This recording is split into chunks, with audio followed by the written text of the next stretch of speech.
My physio fam and I am here again with a new video.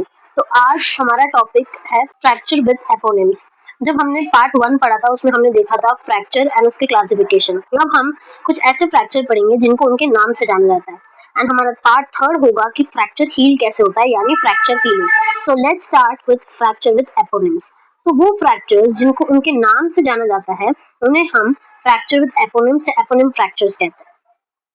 सबसे पहला fracture आता है मोंटेजिया fracture dislocation. इसमें क्या होता है कि जो प्रॉक्सिमल थर्ड ऑफ अल्ना होती है और उसका फ्रैक्चर हो जाता है और जो हेड ऑफ रेडियस है वो अपनी जगह से डिसलोकेट हो जाता है। डिसलोकेट मतलब जो उसकी लोकेशन है वो वहां से हट जाता है एंड जो अल्ना का प्रॉक्सिमल थर्ड है उसका फ्रैक्चर हो जाता है। मैं हर एक फ्रैक्चर का इमेज भी यहाँ पे दे रही हूँ तो you can understand it better. Second आता है गैलेक्सी फ्रैक्चर डिसलोकेशन। तो नाम से ही पता चल रहा है कि इसमें फ्रैक्चर भी होगा और डिसलोकेशन भी होगा। तो इसमें डिस्टल थर्ड ऑफ रेडियस का फ्रैक्चर होता है and distal radio ulnar joint का डिसलोकेशन हो जाता है।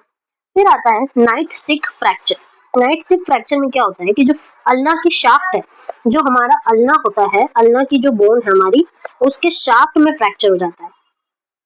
फिर आता है कोलस फ्रैक्चर में क्या होता है, ये मोस्टली अडल्ट्स में देखा जाता है। इसमें जो रेडियस का डिस्टल एंड वाला कॉर्टिको कैंसरस जंक्शन होता है उसमें फ्रैक्चर हो जाता है। कॉर्टिको कैंसरस जंक्शन क्या होता है, जो हमारी बोन है उसमें कुछ पार्ट्स होते हैं जो कि यहाँ पे होता है कैंसरस एंड यहाँ पे होता है कॉर्टिको। तो जो ये जंक्शन जो मिलता है कॉर्टिको और कैंसरस के बीच का, जो ये जहाँ पे मिलने वाला पॉइंट होता है उसको कॉर्टिको कैंसरस जंक्शन बोलते हैं। और वहां वहां दो जंक्शन होंगे, एक प्रॉक्सिमल होगा और एक डिस्टल होगा। तो जो डिस्टल एंड वाला जो रेडियस का कॉर्टिको कैंसरस जंक्शन होता है उसमें फ्रैक्चर आता है डॉर्सल टिल्ट की वजह से। अब दो चीजें होती है, Colles fracture and Smith fracture जो है टोटली सेम है, बस इसमें एक डिफरेंस है कि इसमें डॉर्सल टिल्ट होता है और इसमें वेंट्रल टिल्ट होता है। Dorsal tilt and ventral tilt, यहाँ पे जो मैंने इमेजेस दे रखी है उससे आप और अच्छी तरीके से समझ सकते हैं कि कोल्स फ्रैक्चर कैसा दिखता है, स्मिथ फ्रैक्चर कैसा दिखता है। फिर आता है बार्टन्स फ्रैक्चर। बार्टन्स फ्रैक्चर को हम मार्जिनल फ्रैक्चर भी बोलते हैं। इसमें क्या होता है कि जो डिस्टल आर्टिकुलर सरफेस होता है रेडियस का, मतलब रेडियस बोन का जो डिस्टल पार्ट है जहां से वो कार्पल्स के साथ जो है आर्टिकुलेट करती है, वहां पे एक मार्जिन बनता है एंटीरियर पोस्टीरियरली, वहां पे वो फ्रैक्चर होता है। और जो कार्पल्स हैं वो या तो एंटीरियरली डिस्प्लेस्ड होंगी या फिर पोस्टीरियरली। तो आप इमेजेस को देखते रहें, उससे आपको समझ में आएगा कि वो हर एक फ्रैक्चर कैसा दिखता है। फिर आता है शॉफियर फ्रैक्चर। इसमें क्या होता है कि जो रेडियस है उसमें स्टाइलॉइड प्रोसेस होता है। जो रेडियस होता है उसका स्टाइलॉइड प्रोसेस जो होता है उसमें एक ऑब्लिक फ्रैक्चर आ जाता है, उसे हम शॉफियर फ्रैक्चर कहते हैं। फिर आता है बेनेट फ्रैक्चर। बेनेट फ्रैक्चर में क्या होता है, ये जो फर्स्ट मेटाकार्पल है उसके बेस का फ्रैक्चर होता है। और ट्रेपेजियो मेटाकार्पल जॉइंट यानी ट्रेपेजॉइड और मेटाकार्पल बोन जहां आर्टिकुलेट करती दोनों साथ में जहां मिलती है वहां से उसका सबलक्शन हो जाता है, यानी वहां से वो बाहर निकल जाती है, डिस्प्लेसमेंट हो जाता है, वहां से उस कवरिंग से वो बाहर निकल जाती है, लिगामेंट से बाहर निकल जाती है और जो फर्स्ट मेटाकार्पल है उसके बेस का फ्रैक्चर हो जाता है। फिर आता है बॉक्सर्स फ्रैक्चर। बॉक्सर्स फ्रैक्चर में क्या होता है, जो फिफ्थ मेटाकार्पल का जो नेक है उसमें फ्रैक्चर हो जाता है और ये मोस्टली बॉक्सर्स में देखने को मिलता है। फिर आता है साइड स्वाइप फ्रैक्चर। ये एक एल्बो फ्रैक्चर है जो कब आता है, जब एक इंसान अपनी जो एल्बो है वो कार में बाहर निकाल के बैठा है। जैसे ये विंडो है, यहाँ पे उसने एल्बो ऐसे बाहर निकाल के बैठा है, तो जब पीछे से कोई और कार या कोई ट्रक आती है तो उसको स्वाइप कर लेती है, उसको क्या बोलते हैं, साइड स्वाइप फ्रैक्चर। इसमें क्या होता है, एक तो डिस्टल एंड जो होता है ह्यूमरस का उसका फ्रैक्चर होता है और जो रेडियस और अल्ना का प्रॉक्सिमल एंड होता है उसका फ्रैक्चर होता है। इसे हम बेबी कार फ्रैक्चर भी कहते हैं। फिर आता है बम्पर फ्रैक्चर। बम्पर फ्रैक्चर में क्या होता है, ये कम्युनेटेड होता है। अब आप पूछेंगे कम्युनेटेड क्या होता है, तो मैंने इसे ऑलरेडी पार्ट 1 में कवर कर दिया था कि कम्युनेटेड क्या होता है। जब बोन फ्रैक्चर होती है, तो जब छोटे छोटे सेगमेंट में बोन फ्रैक्चर होती है तो हम उसे कम्युनेटेड फ्रैक्चर कहते हैं। तो किसका होता है, लेटरल कॉन्डाइल ऑफ टीबिया। अब अगर आपकी एनाटॉमी पढ़ी है तो आपको पता होगा टीबिया कहाँ पे है, उसका लेटरल कॉन्डाइल कहाँ पे है, तो उसका फ्रैक्चर होता है। और यहाँ पे आप फोटोज भी देख सकते हैं कि आप लेटरल कॉन्डाइल कैसा दिखता है। फिर आता है pots fracture and cottons fracture. अब इसमें क्या होता है, ये दोनों ही एंकल फ्रैक्चर है। अब एंकल में मेल्यूलाइज होते हैं तो 3 मेल्यूलाई पाए जाते हैं, lateral, medial and posterior. Pots fracture में बाई मेल्यूलर यानी 2 मेल्यूलाई का होता है, लेटरल एंड मीडियल दोनों का।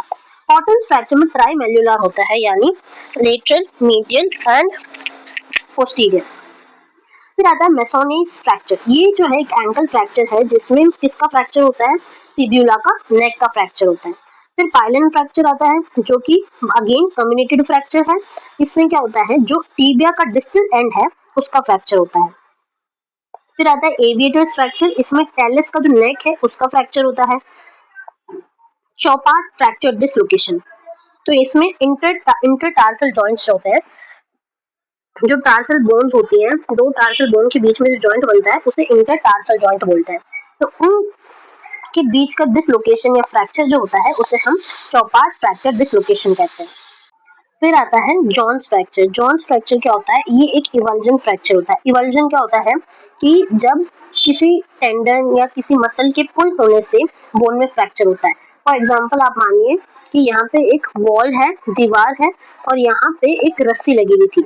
जब आपने उस रस्सी को पुल किया, खींचा, तो instead of breaking the rope क्या हो गया कि दीवार की जो टिप है वही निकल गई। तो वैसे ही जो रोप है वो टेंडन है और जो वॉल है वो बोन है। तो जब टेंडन में पुल आया या मसल में पुल आया तो बोन टूट जाती है, उसे हम इवल्जन फ्रैक्चर कहते हैं। तो जो 5th मेटाटार्सल का जो बेस होता है उसका जब इवल्जन फ्रैक्चर होता है तो उसे हम जोन्स फ्रैक्चर कहते हैं। फिर आता है रोलांडो फ्रैक्चर। इसमें क्या होता है, जो फर्स्ट मेटाकार्पल होता है उसके बेस में फ्रैक्चर होता है। फिर आता है जेफरसन्स फ्रैक्चर। इसमें फर्स्ट सर्वाइकल वर्टिब्रा जो होती है उसमें फ्रैक्चर होता है। फिर आता है व्हिप्लैश इंजरी। व्हिप्लैश इंजरी में भी सर्वाइकल स्पाइन इंजरी होती है, जहाँ जो किसकी वजह से होती है कि जब सडन फ्लेक्शन हुआ और फिर बहुत ज्यादा एक्सटेंशन में वो चीज चली गई है, नेक चला गया है, ठीक है। तो सडन फ्लेक्शन यानी अचानक से जो गर्दन है वो आगे की तरफ आई एंड फिर एक एक्सेसिव अमाउंट में वो वापस पीछे की तरफ गई। ये जो है मेनली चाइल्ड में देखा जाता है, जो बेबीज होते हैं उनमें देखा जाता है। फिर आता है चांस फ्रैक्चर। इसको हम सीट बेल्ट फ्रैक्चर भी कहते हैं, जिसमें की जो फ्रैक्चर लाइन है वो हॉरिजॉन्टली जाती है and through the body of vertebra. जो वर्टिब्रा होती है उसमें जो हॉरिजॉन्टली फ्रैक्चर लाइन जाती है और ये टू द पोस्टीरियर एलिमेंट, पीछे की तरफ से फ्रैक्चर होता है। फिर आता है मार्च फ्रैक्चर जो कि फटीग फ्रैक्चर है और ये जो 3rd और 2nd मेटाटार्सल है उनके जो शाफ्ट होते हैं उनमें ये फ्रैक्चर होता है। फिर आता है बर्स्ट फ्रैक्चर जो कि कम्युनिकेटेड फ्रैक्चर होता है। अगेन मैंने अभी समझाया था कम्युनिकेटेड फ्रैक्चर क्या होता है, इसमें वर्टिब्रल बॉडी का होता है।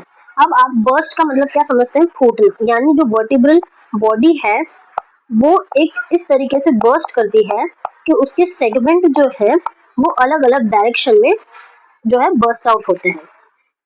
फिर आता है क्लेश शोवेलर फ्रैक्चर।